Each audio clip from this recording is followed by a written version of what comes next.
ఇప్పుడు ఈ నియోజకవర్గాల పెంపు అనేది పూర్తిగా ఇంకా వెనక్కి వెళ్ళినట్టే కదా. అంటే ప్రధానంగా వ్యతిరేకించడానికి గల కారణాలని జనాభాకే ముడిపెట్టారు. అంటే గతంలో జనాభా తగ్గించుకోవాలి అనేది ఒక ప్రొపోర్షనేట్గా ఉండేది, అది ఒక క్రైటీరియాగా ఉండేది. దాన్ని ఫాలో అయినందుకు మాకు ఇదే బహుమానమా, జనాభా ప్రాతిపదికన అక్కడ సంఖ్య పెంచుతారు, ఇక్కడ సంఖ్య తగ్గిస్తారు అన్నది తెలంగాణ ముఖ్యమంత్రి రేవంత్ రెడ్డితో పాటు ప్రతి ఒక్కరు లేవనెత్తిన అంశం. అది కరెక్టేనా వాదన? ఈ 3 నెలల నుంచి కొన్ని నెలల నుంచి ఈ సందేహం ఉంది. 3 నెలలు 2-3 ఏళ్ల నుంచి చాలా మంది ఆలోచిస్తున్నారు. ఆలోచన పరులు ఉత్తరాది దక్షిణాది వైమనస్యాలు వస్తాయి, దక్షిణాదికి ప్రాతినిధ్యం తగ్గుతుందేమో, నష్టపోతామన్న సందేహం అందరినీ పీడిస్తున్నారు. దానికి పరిష్కారాన్ని వాళ్ళందరికీ వాళ్ళు ముందుకొచ్చి ఉన్న పాత 1977 జనాభా ప్రకారం మనకున్న ప్రాతినిధ్యం ఏమీ తగ్గకుండా ఏర్పాట్లు చట్టబద్ధంగా రాజ్యాంగబద్ధంగా చేయడానికి ముందుకు వచ్చినప్పుడు దాన్ని ఎందుకు అందుకోలేదు. సిరిరా మోకాలడ్డు వారు ఎవరన్నా మనకు పద్యం ఉన్నది. లక్ష్మీదేవి ఇంటికి వస్తానని చెప్పంటే పట్టుకుంటాం.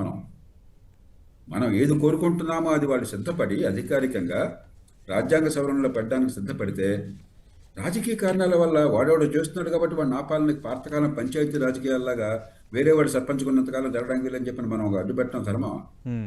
కాబట్టి మనం ఈ స్వల్ప సంకుచిత రాజకీయాల కారణంగా దక్షిణాది రాష్ట్రాల ప్రయోజనాలను బాగా దెబ్బకొట్టాం. చాలా పెద్ద రిస్క్ తీసుకున్నాం. రేపొద్దున ఏమవుతుందో మనం చెప్పలేం.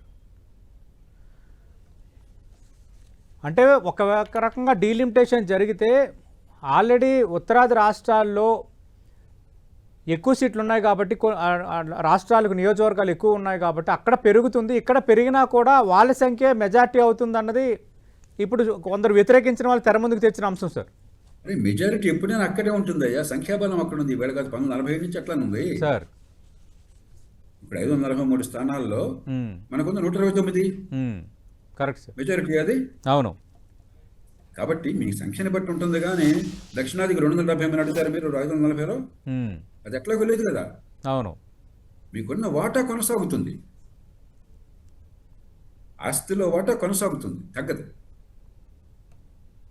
రాజ్యాంగ ప్రకారం తగ్గాలి.